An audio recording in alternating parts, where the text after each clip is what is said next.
नमस्कार दोस्तों, स्वागत है आपका SSC learning point by Singh sir. आज हम करेंगे 8 दिसंबर की शिफ्ट 4 का पेपर। आज हमारे 8 तारीख के सभी पेपर समाप्त हो जाएंगे, ठीक है। और इसके बाद 28 सेट कंप्लीट हो गए, तो बचे कितने हमारे पास 12 सेट बचे हैं, यानी कि 3 दिन की शिफ्ट बची हुई है। चलिए फिर उनको भी फटाफट करते हैं। चलिए स्टार्ट करते हैं वीडियो को।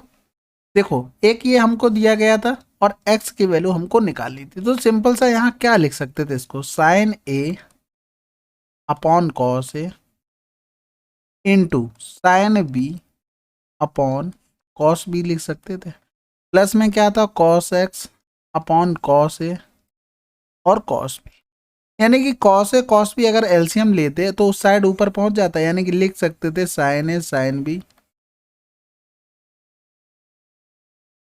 कॉस ए कॉस बी हो गया।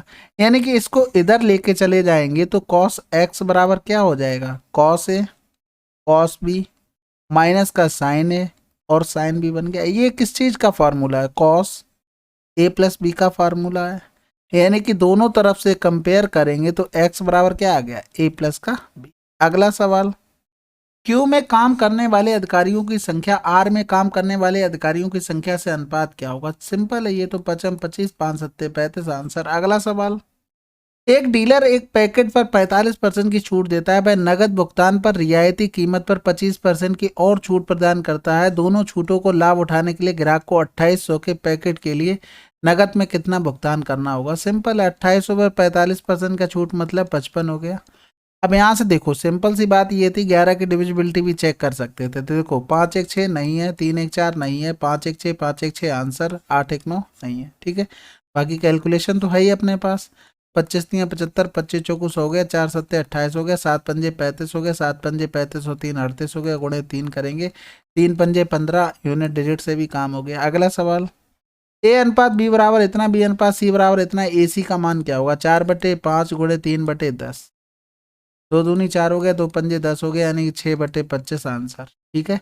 ए अपॉन बी गुणे बी अपॉन सी लिख सकते हैं, तो यहाँ से 4/5 गुणे 3/10 डायरेक्ट लिख दिया। अगला सवाल, त्रिभुज पी आर क्यू में ए बी क्यू आर के समांतर है, ठीक है, क्यू आर के समांतर है ए बी। जो भुजाओं ए और बी को बी पर काटता है, पी क्यू की लंबाई दी गई थी हमको 6, क्यू आर की लंबाई दी गई थी 8 और क्यू ए की लंबाई दी गई थी 3। क्यू ए कहाँ पर है, ये ए बी की लंबाई पूछी थी, हमें कुछ करना ही नहीं था, इतना सब कुछ बवाल लिखा। समझ रहे, यानी कि 1 और 2 हो जाएगा, क्यों हो जाएगा, 3 और 2 हो गया, यानी कि 1 और 2 अनुपात हो गया, यानी कि इससे लिखते तो 1 और 2 पूरे का हो जाता, तो वही यहाँ पर हो जाता, यानी कि 2 बराबर 8 है तो 1 बराबर 4 हो गया। ठीक है, आपको थोड़ा फास्ट बनना पड़ेगा। व्यंजक दिया गया था, देखो ये इससे यहाँ से ऊपर 1 दे देगा, नीचे भी 1 दे देगा, आंसर क्या आ गया, 1 आ जाएगा। क्योंकि साइन 27 को हम लिख सकते हैं बराबर साइन 90 माइनस का 63 लिख सकते हैं। ये 90 चेंज होगा, यानी कि कॉस 63 लिख सकते हैं, बिल्कुल लिख सकते हैं। तो होल स्क्वायर बन गया, होल स्क्वायर नहीं sorry, sine square theta plus cos square theta बन गया, ऊपर भी बन हो जाएगा, इसी तरीके से नीचे। अगला सवाल, यहाँ पर देखो सिंपल सा, महत्तम समावर्त एक्स बाई है तो उनका लघुत्तम समावर्त क्या होगा। तो यहाँ से सिंपल देखो, इनका हमें लघुत्तम समावर्त निकालना। तो देखो बाई की पावर सबसे ज़्यादा, बाई की पावर 4, एक्स की पावर 3 सबसे ज़्यादा इसमें, यानी कि एक्स पावर 3 आंसर आ गया। कुछ ज़्यादा मेहनत नहीं करनी।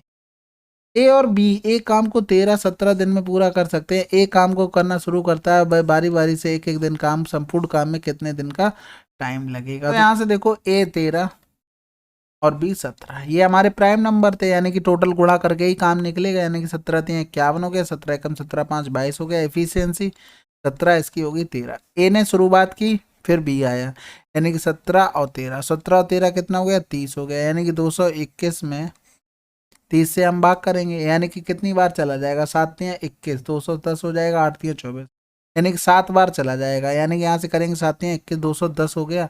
काम बचा कितना, 11 काम बचा, यानी कि 210 कितने दिन में हुआ, 7 दिन में। यहाँ 2 दिन का काम था, गुणा 2 करना पड़ेगा, यानी कि 14 दिन। तो ये आ गया, हमारा आंसर भी आ गया था। अब किसका ए का नंबर आएगा, तो 11/17, यानी कि 14 से 11/17 आंसर। अगला सवाल, आकृति में एल और एम पैरेलल है, यानी कि ये दोनों पैरेलल है। ए और बी के चिन्हित कोण बताइए, यानी 110 ये है तो ये भी 110 हो जाएगा, पैरेलल लाइन दी गई है। तो ये 180 बनाएगा पूरी लाइन पर, तो ये कितना हो जाएगा 70 हो जाएगा। ए का 70 इसमें दिया गया था, आंसर आ गया। ठीक है, कुछ कठिन नहीं था। अगर बी निकालते तो बी कितना हो जाता, 70 प्लस 40 हो जाता एक्सटीरियर एंगल प्रॉपर्टी से। अगला सवाल देखो, ये तो बहुत सिंपल है, 3 का 9, 9 से 2 गया 7, आंसर तो बताने की जरूरत भी नहीं। यदि 7 अंकों की संख्या 75 से विभाज्य है और p एक भाज्य संख्या नहीं है तो p और q के मान ज्ञात कीजिए, यानी कि संख्या लिखो 6, 7, 8, p, 3, 7 और q। ठीक है, 75 से विभाज्य का मतलब 25 गुणे 3, 3 से भी होना चाहिए था। तो देखो यहाँ से 3 से ये तो दोनों हो गए, 8, 7, 15 भी डिवाइड हो गया, बचा क्या 7 प्लस p प्लस q। ठीक है, यानी कि इन सब का भी सम 3 से विभाज्य होना चाहिए था। तो देखो 7, 5, 12, 5, 17 नहीं होगा 3 से डिवाइड, 7, 5, 12, 3, 18 3 से डिवाइड होगा, 7, 5, 12, 2, 14 नहीं होगा, 7, 3, 10 नहीं होगा, आंसर आ गया। अगला सवाल, एक चोर ने एक दुकान पर 8:15 PM पर जेवर चुराया, 60 किलोमीटर प्रति घंटा की चाल पर बाइक से भाग गया। पुलिस को 8:30 PM बजे सूचना दी गई। यदि पुलिस चोर को 9 PM बजे गिरफ्तार करना चाहती है तो पुलिस जीप की न्यूनतम चाल कितनी होगी। देखो 8:15 पर चोरी की, 8:30 पर पता लगा, यानी कि 15 मिनट बाद पता लगा। 15 मिनट में उसने 60 किलोमीटर प्रति घंटा की चाल से गया होगा, तो कितना उसने किया होगा, यहाँ से ये करना पड़ेगा, यानी कि उसने 15 किलोमीटर डिस्टेंस तय कर ली होगी। ये मैं समय को चेंज कर लिया घंटे में, तो 15 किलोमीटर डिस्टेंस की, यानी कि अगर हमें इसे पकड़ना होता तो हमें किस चाल से भागना पड़ेगा, सापेक्ष चाल से, यानी कि पुलिस और चोर की चाल ये हो गई। समझ गए, यानी कि यहाँ से हमें टोटल टाइम अगर निकालते तो 9 बजे पकड़ना, उसे आधे घंटे में पकड़ना, क्योंकि 8:30 पे पता लगा तो फिर 9 बजे तक पकड़ेंगे, आधे घंटे यानी कि 30 मिनट, 30 मिनट को घंटे में चेंज करेंगे तो 30/60 करना पड़ेगा, यानी कि 30 दूनी 60 हो गया, यानी कि 15 दूनी 30 बराबर p माइनस 60 हो गया, यानी कि p बराबर हो गया 90 किलोमीटर प्रति घंटा। ठीक है, अब ये नहीं, ये लिखने समझाने में इतना टाइम लगा है, नहीं तो बहुत जल्दी ये सवाल हो जाता। हमें डिस्टेंस पता लग गई थी 15। ठीक है, अब हमें क्या पता था, आधे घंटे में पकड़ना था, यानी कि 30/60 करते, 60 ऊपर चला जाता, 30 दूनी 60 हो गया, 15 दूनी 30, यानी कि सापेक्ष चाल 30 आ गई, 60 चोर की थी, तो 60, 30, 90 आंसर। अगला सवाल, इस वर्ष में उत्तीर्ण हुए विद्यार्थियों की संख्या और अनुत्तीर्ण हुए विद्यार्थियों की संख्या के बीच का अंतर अधिकतम है। तो देखो इसमें अंतर 1 खाने का, इसमें 2 खाने का, इसमें देखो दुनिया भर के, यानी कि 93, 94। अगला सवाल, 12 सेंटीमीटर, 18 सेंटीमीटर, 27 सेंटीमीटर भुजाओं वाले घनाओं को पिघलाकर एक घन बनाया जाता है। घनाओं के संपूर्ण पृष्ठीय क्षेत्रफल का घन के संपूर्ण पृष्ठीय क्षेत्रफल से अनुपात क्या होगा। तो देखो घन का संपूर्ण पृष्ठीय क्षेत्रफल लिखोगे 6a², यानी कि 3 का मल्टीपल इसमें था, आंसर यहाँ से लगा सकते, लेकिन इसलिए नहीं लगाया कि हो सकता है कट भी रहा हो, लेकिन देख लेते हैं, कटेगा नहीं जहाँ तक है। तो यहाँ से देखो 12 गुणे 18 गुणे 27, दोनों का वॉल्यूम कर दो बराबर। ठीक है, यहाँ से कर सकते हैं, देखो जो जो कट रहा है उसको कर लेते हैं। यहाँ से कर लो 3 नेम 27, यहाँ से कर लो 3 छक 18, यहाँ से कर लो 3 चौकू 12, तो 6 चौक 24, 24 नेम है 216 हो गया, 3 त्रिका 9 27 हो गया, यानी कि एक क्यू की वैल्यू यहाँ से देखो कितनी आ जाएगी, 3 गुणे 6 यानी कि 18 आ गई, यानी कि यहाँ से करेंगे तो 18, 18 324 गुणे 6 हो गया। अब तो देखो 18 लगा ही सकते थे, अभी भी कुछ सोच रहे हो। तो ये हो गया इसका घन का, इसका निकालेंगे तो 2 L प्लस बी, यानी कि 12 गुणे 8 18 प्लस 18 गुणे 27 प्लस 27 गुणे 12। ठीक है, 6 से काटेंगे, 6 दूनी 12 हो गया, 6 3 18 हो गया, 6 दूनी 12 हो गया।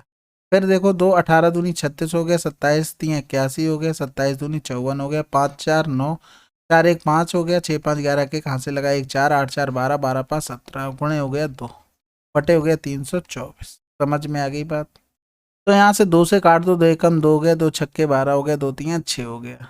यहाँ पर थोड़ा सही कर लेना, ये 2 हो जाएगा। ठीक है, फिर यहाँ से देखो 19 ने में 171 हो गया, 18 ने में 162 हो गया, यानी कि यहाँ से 19 हो गया, ये 18 हो गया, यानी कि 9 बार कट गया होगा, आंसर आ गया। अगला सवाल, कोई निश्चित राशि एक निश्चित दर पर 3 वर्षों के लिए दी जाती है। यदि यह 5% अधिक दर पर दी गई होती तो 600 रुपये अधिक अर्जित करती धनराशि क्या होगा। देखो 5 15 एक्स्ट्रा मिल जाता, बराबर 600 हो गया, 15 चौकू 60, 4000 आंसर। समझ गए ना, 100 मान कर किया, 5% अधिक रेट होती तो 3 साल में हमें इतना ही तो ब्याज अधिक मिलता, 15 रुपये, 15 की वैल्यू 6,600 हो गई, 100 की वैल्यू निकाल ली। अगला सवाल, उन वर्षों की संख्या जिनमें कंपनी का लाभ औसत लाभ से अधिक है और जिनमें लाभ औसत से कम है का अनुपात क्या होगा।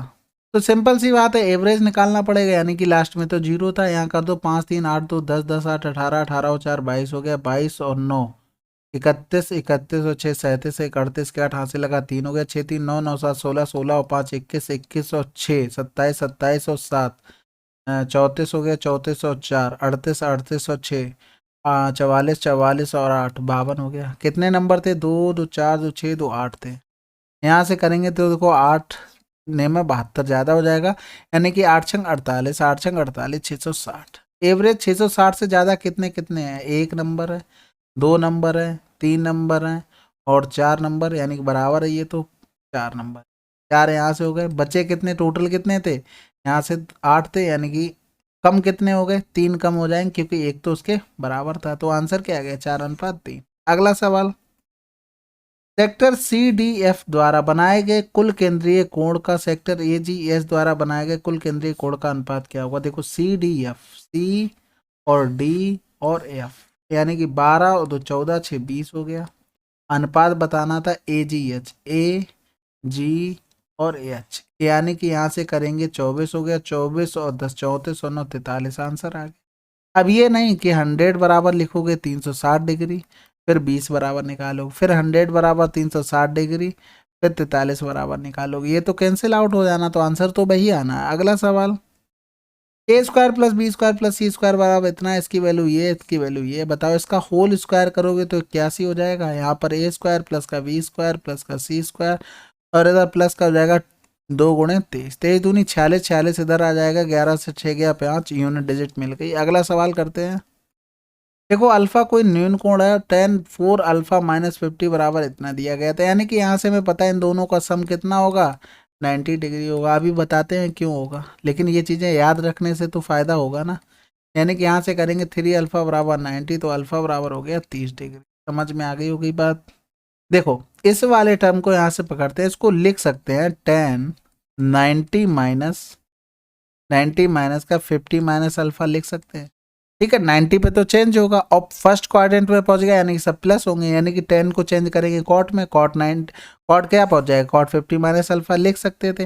दोनों तरफ से कंपेयर करते तो 4 अल्फा माइनस का 50, इसको भी और इसको कंपेयर कर रहे हैं तो 90 माइनस का 50 प्लस का अल्फा हो जाएगा, इस साइड आ जाएगा, ये तो कैंसिल आउट हो गया, इधर आ जाएगा 3 अल्फा बराबर 90। इसी तरीके से कर लिया। अगला सवाल, केंद्र O वाले एक वृत्त की त्रिज्या 6 सेंटीमीटर है, एक त्रिज्यखंड का केंद्रीय कोण इतना, त्रिज्यखंड का एरिया क्या होगा? देखो पाई आर स्क्वायर थीटा बटे 360 फार्मूला होता है, तो पाई आर स्क्वायर यानी कि पाई की वैल्यू नहीं लिखनी थी, 6 36 हो गया, थीटा 40 हो गया बटे 360 हो गया। यहाँ से करेंगे 4 नेम 36, 9 चौक 36, 4 पाई, आंसर। अगला सवाल बिछाना नहीं है, लेकिन रुपए 700 में से व्यवसाय शुरू करता है, 5 महीने बाद अमित और पटेल क्रमशः 300 और 400 के साथ उसी व्यापार में शामिल हो गए। वर्ष के अंत में व्यवसाय में इतने का लाभ प्राप्त हुआ, तो लाभ में पटेल का हिस्सा कितना था? देखो निहित थे और अमित थे और पटेल थे। निहित ने 700 पूरे साल के लिए किया, ये 5 महीने बाद आया, यानी कि इन्होंने 7 महीने के लिए किया, यानी कि 300 गुणे 7 और ये 400 गुणे 7। इनका रेशियो बना लो, 7 से 7 कैंसिल आउट हो जाएगा, यहाँ से हो गया 12 3 और 4। ठीक है, तो 12 3 15 4 19 हो गया, 6 2 7 हो गया। किसका चाहिए था? पटेल का, यानी कि थर्ड नंबर वाले का। फिर यहाँ से करेंगे 19 चौक 76, ज़्यादा हो जाएगा, 19 3 57, बच्चा कितना है? 5, 19 3 57, 4 3 12 हो गया, 4 3 12 1 13, आंसर। अगला सवाल, यदि 20 पुस्तकों का क्रय मूल्य 18 वस्तुओं के विक्रय मूल्य के बराबर है तो लाभ बताइए। देखो 2 का प्रॉफिट ले रहा, 5 से देख कितना रहा? 18 दे रहा है, यानी 11 से 1/9, आंसर। 20 पुस्तकों का सीपी बराबर 18 का एसपी, इस तरीके से लिख लिया करो अगर ना समझ पाया करो। तो 2 में 18 10 हो गया, कितने का प्रॉफिट लिया? एक वस्तु का, किस पर? 9 पर, गुणा कर 200, आंसर। अगला सवाल, एक कक्षा के औसत अंक ज्ञात करते समय विकास के अंक 89 के स्थान पर 98 के रूप में दर्ज हो गए थे। इस त्रुटि के कारण कक्षा के औसत अंक वास्तविक औसत अंक से इतने अधिक थे। कक्षा में छात्रों की संख्या देखो 0.25 का कितने में फर्क पड़ा, 1 पर। औसत का मतलब होता है प्रत्येक का, और यहाँ से गड़बड़ कितना किया गया था, 9 का गड़बड़ किया गया था, यानी कि इसका फर्क कितने में पड़ेगा, 1/25 100 ऊपर चला गया, पॉइंट हटाकर गुणे 9, 25 चौको 100, 9 चौक 36 आंसर। अगला सवाल, x प्लस 1/x बराबर इतना है, इसकी वैल्यू निकालनी थी, यानी कि माइनस का है तो हमें माइनस वाले पे पहुंचना पड़ेगा। अभी थोड़ी देर पहले ही पिछली शिफ्ट में हमने फॉर्मूला बताया था, क्या, यहाँ से इसका स्क्वायर कर दो a स्क्वायर, और माइनस वाले पहुंचेंगे तो 4 हो गया, यानी कि यहाँ से करेंगे तो 2 दूनी 4 पंजे 20 हो गया, 20 माइनस का 4 करेंगे 16, यानी कि ये आ गया 4। तो 4 का क्यूब माइनस का 4 प्लस हो जाएगा, 4 गुणे 3 हो जाएगा, 4 चौको 16 चौको 64 प्लस का 12, यानी कि 76 आंसर हो गया। समझ गए होगे बात को। डायरेक्ट फार्मूले का खेल है, बाकी अगर आप फार्मूला बेसिक से खोलने जाएंगे तो बहुत लंबा सवाल होगा। अगला सवाल करते हैं।